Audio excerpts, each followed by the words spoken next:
I'm Zuli Marie and I read the Bible on my channel. If this is your first time here, I would love for you to subscribe and join my journey in reading the Bible so that we can do this together. And if you have already subscribed, I'm so glad you're here taking the time to spend in the Word of God. I read from the NIV Bible, and if you have your Bibles and would like to read along, we are currently in the book of 2 Samuel and we are going to start in chapter 17. All of the previous videos in this series are going to be linked down below. And let's get into today's reading, 2 Samuel chapter 17, and the Bible reads. Ahithophel said to Absalom, I would choose 12,000 men and set out tonight in pursuit of David. I would attack him while he is weary and weak. I would strike him with terror, and then all the people with him will flee. I would strike down only the king and bring all the people back to you. The death of the man you seek will mean the return of all. All the people will be unharmed. This plan seemed good to Absalom and to all the elders of Israel. But Absalom said, Summon also Hushai the Archite, so we can hear what he has to say as well. When Hushai came to him, Absalom said, Ahithophel has given this advice. Should we do what he says? If not, give us your opinion. Hushai replied to Absalom, The advice Ahithophel has given is not good this time. You know your father and his men. They are fighters and as fierce as a wild bear robbed of her cubs. Besides, your father is an experienced fighter. He will not spend the night with the troops. Even now, he is hidden in a cave or some other place. If he should attack your troops first, whoever hears about it will say, There has been a slaughter among the troops who follow Absalom. Then even the bravest soldier, whose heart is like the heart of a lion, will melt with fear. For all Israel knows that your father is a fighter and that those with him are brave. So I advise you, let all Israel from Dan to Beersheba, as numerous as the sand on the seashore, be gathered to you, with you yourself leading them into battle. Then we will attack him wherever he may be found, and we will fall on him as dew settles on the ground. Neither he nor any of his men will be left alive. If he withdraws into a city, then all Israel will bring ropes to that city, and we will drag it down to the valley until not so much as a pebble is left. Absalom and all the men of Israel said, The advice of Hushai the Archite is better than that of Ahithophel. For the Lord had determined to frustrate the good advice of Ahithophel in order to bring disaster on Absalom. Hushai told Zadok and Abiathar, the priests, Ahithophel has advised Absalom and the elders of Israel to do such and such, but I have advised them to do so and so. Now send a messenger at once and tell David, Do not spend the night at the fords in the wilderness. Cross over without fail, or the king and all the people with him will be swallowed up. Jonathan and Ahimaaz were staying at En-Rogel. A female servant was to go and inform them, and they were to go and tell King David, for they could not risk being seen entering the city. But a young man saw them and told Absalom. So the two of them left at once and went to the house of a man in Baharium. He had a well in his courtyard, and they climbed down into it. His wife took a covering and spread it out over the opening of the well and scattered grain over it. No one knew anything about it. Then Absalom's men came to the woman at the house. They asked, Where are Ahimaaz and Jonathan? The woman answered them, They crossed over the brook.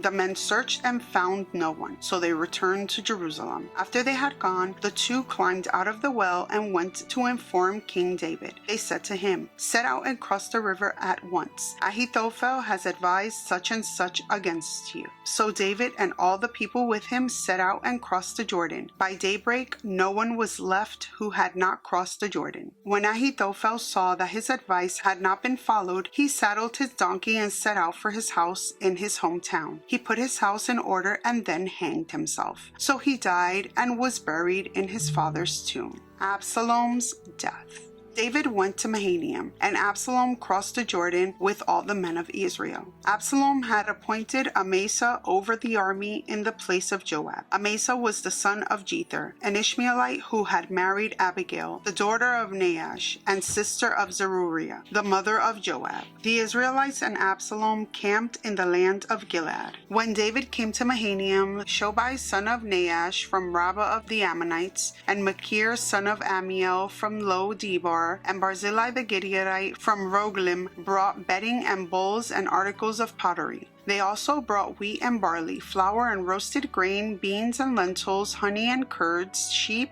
and cheese from cow's milk for David and his people to eat. For they said, "The people have become exhausted and hungry and thirsty in the wilderness." 2 Samuel chapter 18. David mustered the men who were with him and appointed over them commanders of thousands and commanders of hundreds. David sent out his troops, a third under the command of Joab, a third under Joab's brother Abishai, son of Zeruiah, and a third under Ittai the Gittite. The king told the troops, "I myself will surely march out with you." But the men said, "You must not go out. If you are forced to flee, they won't care about us. Even if half of us die, they won't care. But you are worth 10,000 of us. It would be better now for you to give us support from the city." The king answered, "I will do whatever seems best to you." So the king stood beside the gate while all his men marched out in units of hundreds and of thousands. The king commanded Joab, Abishai, and Ittai, "Be gentle with the young man Absalom for my sake." And all the troops heard the king giving orders concerning Absalom to each of the commanders. David's army marched out of the city to fight Israel, and the battle took place in the forest of Ephraim. There Israel's troops were routed by David's men, and the casualties that day were great, 20,000 men. The battle spread out over the whole countryside, and the forest swallowed up more men that day than the sword. Now Absalom happened to meet David's men. He was riding his mule, and as the mule went under the thick branches of a large oak, Absalom's hair got caught in the tree. He was left hanging in midair, while the mule he was riding kept on going. When one of the men saw what had happened, he told Joab, "I just saw Absalom hanging in an oak tree." Joab said to the man who had told him this, "What?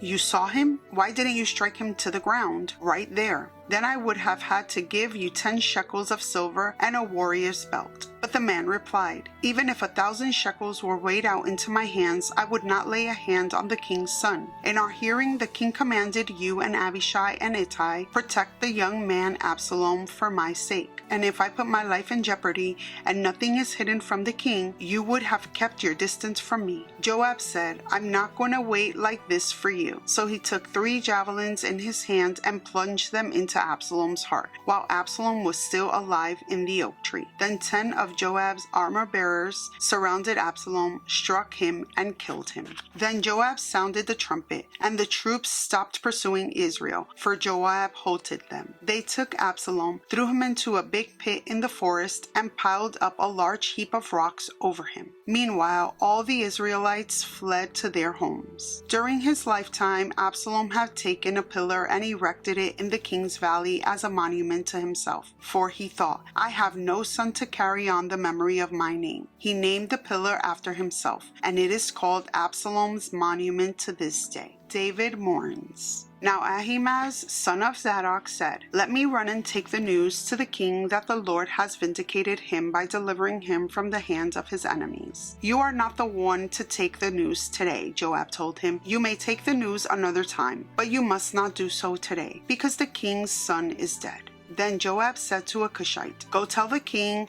what you have seen." The Cushite bowed down before Joab and ran off. Ahimaaz, son of Zadok, again said to Joab, "Come what may, please let me run behind the Cushite." But Joab replied, "My son, why do you want to go? You don't have any news that will bring you a reward." He said, "Come what may, I want to run." So Joab said, "Run." Then Ahimaaz ran by way of the plain and outran the Cushite. While David was sitting between the inner and outer gates, the watchman went up to the roof of the gateway by the wall. As he looked out, he saw a man running alone. The watchman called out to the king and reported it. The king said, "If he is alone, he must have good news." And the runner came closer and closer. Then the watchman saw another runner, and he called down to the gatekeeper, "Look, another man running alone." The king said, "He must be bringing good news too." The watchman said, "It seems to me that the first one runs like Ahimaaz, son of Zadok." "He's a good man," the king said. "He comes with good news." Then Ahimaaz called out to the king. "All is well." He bowed down before the king with his face to the ground and said, "Praise be to the Lord your God. He has delivered up those who lifted their hands against my lord the king." The king asked, "Is the young man Absalom safe?" Ahimaaz answered, I saw great confusion, just as Joab was about to send the king's servant and me, your servant, but I don't know what it was. The king said, Stand aside and wait here. So he stepped aside and stood there. Then the Cushite arrived and said, My lord, the king, hear the good news. The Lord has vindicated you today by delivering you from the hands of all who rose up against you. The king asked the Cushite, Is the young man Absalom safe? The Cushite replied, May the enemies of my lord the king and all who rise up to harm him be like that young man. The king was shaken. He went up to his room over the gateway and wept. As he went, he said, Oh, my son Absalom, my son Absalom, if only I had died instead of you, O Absalom, my son, my son. 2 Samuel chapter 19. Joab was told, The king is weeping and mourning for Absalom, and for the whole army the victory that day was turned into mourning, because on that day the troops heard it said, The king is grieving for his son. The men stole into the city that day as men steal in who are ashamed when they flee from battle. The king covered his face and cried aloud, Oh, my son Absalom, O Absalom, my son, my son. Then Joab went into the house to the king and said, Today you have humiliated all your men, who have just saved your life, and the lives of your sons and daughters, and the lives of your wives and concubines. You love those who hate you, and you hate those who love you. You have made it clear today that the commanders and their men mean nothing to you. I see that you would be pleased if Absalom were alive today, and all of us were dead. Now go out and encourage your men. I swear by the Lord that if you don't go out, not a man will be left with you by nightfall. This will be worse for you than all the calamities that have come on you from your youth till now. So the king got up and took his seat in the gateway. When the men were told the king is sitting in the gateway, they all came before him. Meanwhile, the Israelites have fled to their homes. David returns to Jerusalem. Throughout the tribes of Israel, all the people were arguing among themselves, saying, The king delivered us from the hand of our enemies. He is the one who rescued us from the hand of the Philistines. But now he has fled the country to escape from Absalom. And Absalom, whom we anointed to rule over us, has died in battle. So why do you say nothing about bringing the king back? King David sent this message to Zadok and Abiathar the priest. Ask the elders of Judah, why should you be the last to bring the king back to his palace, since what is being said throughout Israel has reached the king at his quarters? You are my relatives, my own flesh and blood. So why should you be the last to bring back the king? And say to Amasa, Are you not my own flesh and blood? May God deal with me, be it ever so severely, if you are not the commander of my army for life in place of Joab. He won over the hearts of the men of Judah so that they were all of one mind. They sent word to the king, Return, you and all your men. Then the king returned and went as far as the Jordan. Now when the men of Judah had come to Gilgal to go out and meet the king and bring him across the Jordan, Shimei, son of Gera, the Benjamite from Bahuriam, hurried down with the men of Judah to meet King David. With him were 1,000 Benjamites, along with Ziba, the steward of Saul's household, and his 15 sons and 20 servants. They rushed to the Jordan where the king was. They crossed at the ford to take the king's household over and to do whatever he wished. When Shimei, son of Gera, crossed the Jordan, he fell prostrate before the king and said to him, May my lord not hold me guilty. Do not remember how your servant did wrong on the day my lord, the king, left Jerusalem. May the king put it out of his mind. For I, your servant, know I have sinned. But today I have come here as the first from the tribes of Joseph to come down and meet my lord the king. Then Abishai, son of Zeruiah, said, Shouldn't Shimei be put to death for this? He cursed the Lord's anointed. David replied, What does this have to do with you, you sons of Zeruiah?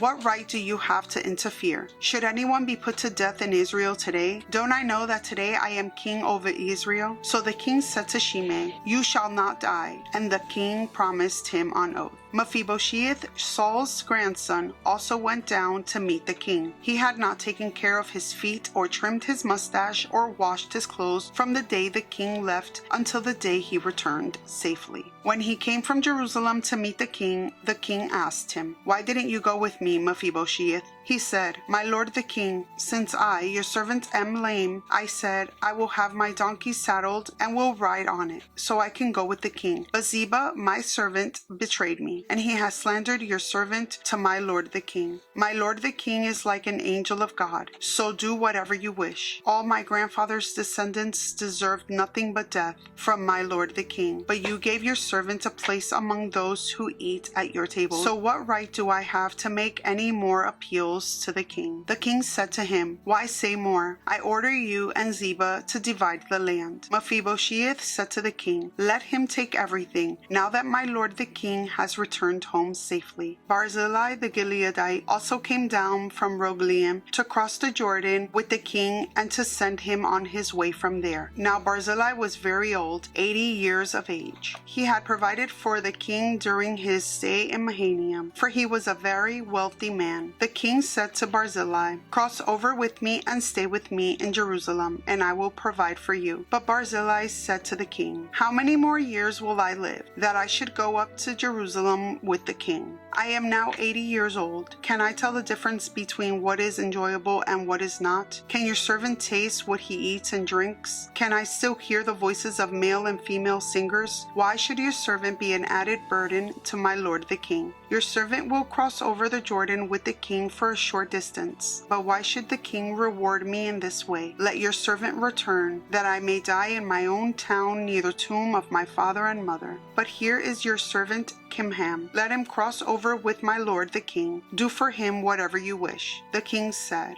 "Kimham shall cross over with me, and I will do for him whatever you wish. And anything you desire from me, I will do for you." So all the people crossed the Jordan, and then the king crossed over. The king kissed Barzillai and bid him farewell, and Barzillai returned to his home. When the king crossed over to Gilgal, Kimham crossed with him. All the troops of Judah and half the troops of Israel had taken the king over. Soon all the men of Israel were coming to the king and saying to him, "Why did our brothers, the men of Judah, steal the king away and bring him and his household across the Jordan, together with all his men?" All the men of Judah answered the men of Israel, "We did this because the king is closely related to us. Why are you angry about it? Have we eaten any of the king's provisions? Have we taken anything for ourselves?" Then the men of Israel answered the men of Judah, "We have 10 shares in the king, so we have a greater claim on David than you have. Why then do you treat us with contempt? Weren't we the first to speak of bringing back our king?" But the men of Judah pressed their claims even more forcefully than the men of Israel.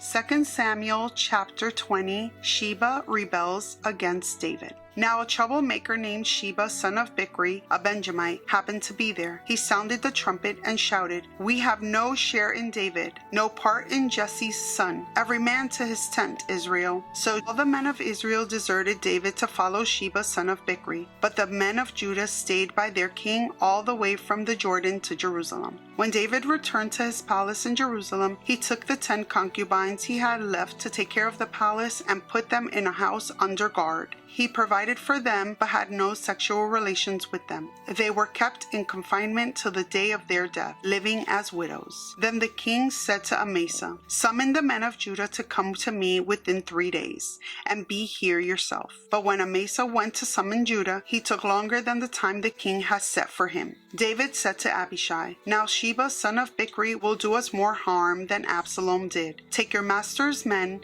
and pursue him, or he will find fortified cities and escape from us." So Joab's men and the Kerethites and Pelethites and all the mighty warriors went out under the command of Abishai. They marched out from Jerusalem to pursue Sheba, son of Bichri. When they were at the great rock of Gibeon, Amasa came to meet them. Joab was wearing his military tunic, and strapped over it at his waist was a belt with a dagger in its sheath. As he stepped forward, it dropped out of his sheath. Joab said to Amasa, "How are you, my brother?" Then Joab took Amasa by the beard with his right hand to kiss him. Amasa was not on guard against the dagger in Joab's hand, and Joab plunged it into his belly, and his intestines spilled out on the ground. Without being stabbed again, Amasa died. Then Joab and his brother Abishai pursued Sheba, son of Bichri. One of Joab's men stood beside Amasa and said, "Whoever favors Joab and whoever is for David, let him follow Joab." Amasa lay wallowing in his blood in the middle of the road, and the man saw that all the troops came to a halt there. When he realized that everyone who came up to Amasa stopped, He dragged him from the road into a field and threw a garment over him. After Amasa had been removed from the road, everyone went on with Joab to pursue Sheba, son of Bichri. Sheba passed through all the tribes of Israel to Abel-Beth-maachah, and through the entire region of the Bichrites, who gathered together and followed him. All the troops with Joab came and besieged Sheba in Abel-Beth-maachah. They built a siege ramp up to the city, and it stood against the outer fortifications. While they were battering the wall to bring it down, a wise woman called from the city, "Listen, listen, tell Joab to come here so I can speak to him." He went toward her, and she asked him, "Are you Joab?" "I am," he answered. She said, "Listen to what your servant has to say." "I'm listening," he said. She continued, "Long ago they used to say, 'Get your answer at Abel,' and that settled it. We are the peaceful and faithful in Israel. You are trying to destroy a city that is a mother in Israel. Why do you want to swallow up the Lord's inheritance?" "Far be it from me," Joab replied. "Far be it from me to swallow up or destroy. That is not the case. A man named Sheba, son of Bichri, from the hill country of Ephraim, has lifted up his hand against the king, against David. Hand over this one man, and I'll withdraw from the city." The woman said to Joab, "His head will be thrown to you from the wall." Then the woman went to all the people with her wise advice, and they cut off the head of Sheba, son of Bichri, and threw it to Joab. So he sounded the trumpet, and his men dispersed from the city, each returning to his home. And Joab went back to the king in Jerusalem. David's officials. Joab was over Israel's entire army. Benaiah, son of Jehoiada, was over the Kerethites and Pelethites. Adoniram was in charge of forced labor. Jehoshaphat, son of Ahilud, was recorder. Sheva was secretary. Zadok and Abiathar were priests. And Ira the Jairite was David's priest. We're going to conclude our reading here for today. Thank you so much for being here. I pray that these videos are bringing you into a closer relationship with our God by spending time in His Word and understanding His language. I look forward to seeing you in our next reading. Many blessings to you. Bye.